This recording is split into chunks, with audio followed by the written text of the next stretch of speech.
Good morning, my friends. It is Aves Mohiuddin, Assistant Professor of Physics, Government Degree College, Jamikunta. So, in this session, the 3 days session of the quality education, enhancement of the quality education, and the topic is the enhancement of the enrollment into the government colleges and enhancement of the quality education to government colleges.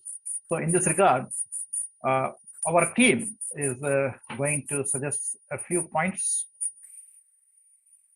First, let me introduce my team members. This is a team comprising of 5 members. Myself is Aves Mohiuddin, Assistant Professor of Physics, Government Degree College, Jamikunta, and Muhammad Khaja Arif, Assistant Professor of Chemistry, Government Degree College, Huzurabad, and K. Sunita, Assistant Professor of Chemistry, Government Degree College, Women, Khammam. Then K. Anjanelu, Assistant Professor of Botany, SRR Government Arts and Science College, Karimnagar, and G. Bhagyalakshmi, Assistant Professor of Zoology, Government Degree College, Women, Khammam. Let's discuss here the topic how to enhance the enrollment and how to improve the quality of education in the government degree college. So here are the certain suggestions. And before going into the suggestions, first let us look into the causes. What are the actual reasons behind that? The reason of the poor or undesirable quality of education, and the reason for the fall of enrollment ratio into the government college. So let's first look into the reasons. So once if we look into the reasons, then it will be the problem left how to solve them. So our team members have pointed out certain issues here regarding the poor or undesirable quality of education. There are certain points. The first point is the less available time for the teaching and learning process. For the last few years, our affiliating universities have been following the semester exam system. And during this semester exam system, first thing is that the examination process is going to become very much expensive to the students. Earlier, they used to write the 3 times this examination during the whole course. Now they are supposed to write 6 times this semester examination. This is the one point of view. Second thing is the frequent examinations of the semester systems leaving behind very less time for the preparation, the actual preparation. The students are getting very less time for the teaching and learning process. Most of the times, either whenever they come to the college, they come for the examinations, and when they write once the examination, and during within a short time they come to write another semester examination. So thereby they are getting very less time for the teaching and learning process. So we suggest that the semester system is not suitable for the government college like us. This is one point. And other point, the students to be allowed to shoulder their earning responsibilities. See, the students which are coming to the government college, they are holding the family responsibilities. They have to look after for earning also.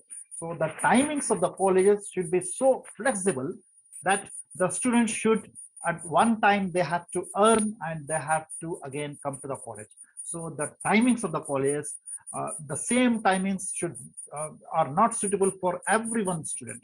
So depending upon the requirement of their earning timings, the college timings should be flexible for certain class of the people. So we have to divide the students into various group, and for various group different schedules of teaching and learning hours to be designed for them.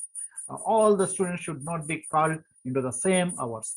So something we have to urge that when the students are coming to the college, they should not live upon the learning. When they are they should learn, and also they should come to the college. This thing we have to consider about the flexibility of the timings of the college. This is the one point.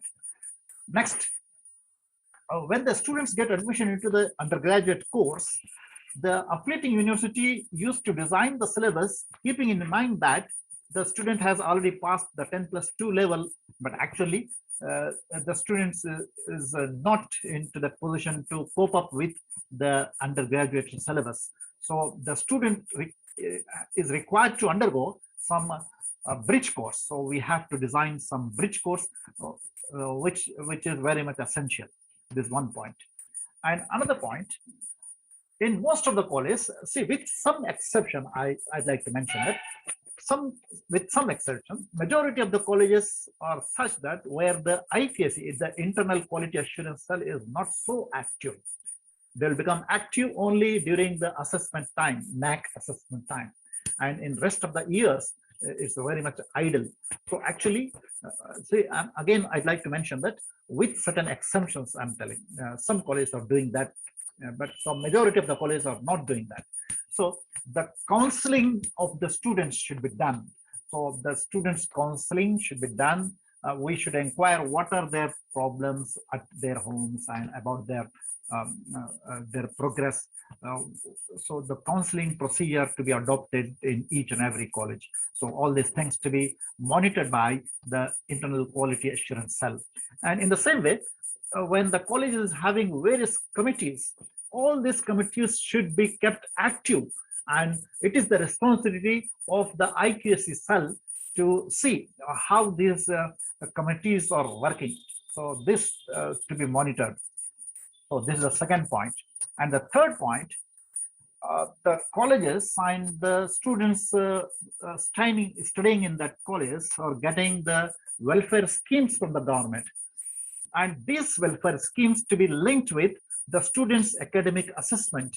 See, the students' academic assessment should not be that which is being done by the affiliating universities.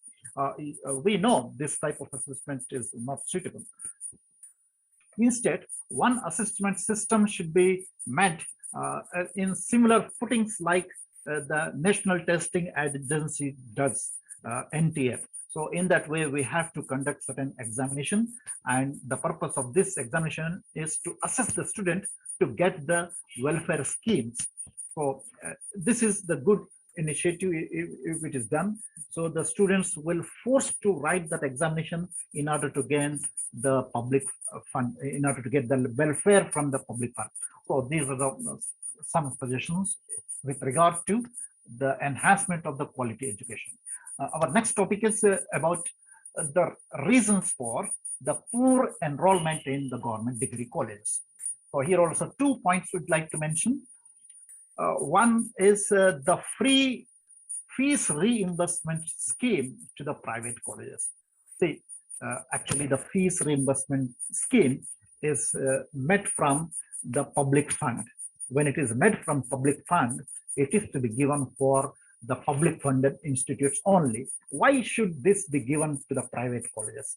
So public funded colleges should only be given the welfare schemes out of the public fund. It is very much logic. It is logically correct, and there is no logic to give this public fund to the colleges which are run by the private management. So this is there is a political issues are there. Everyone is aware of this. So it's a very big reason, and it is to be cut. It is very much essential. Please, I request the authorities to note down this thing.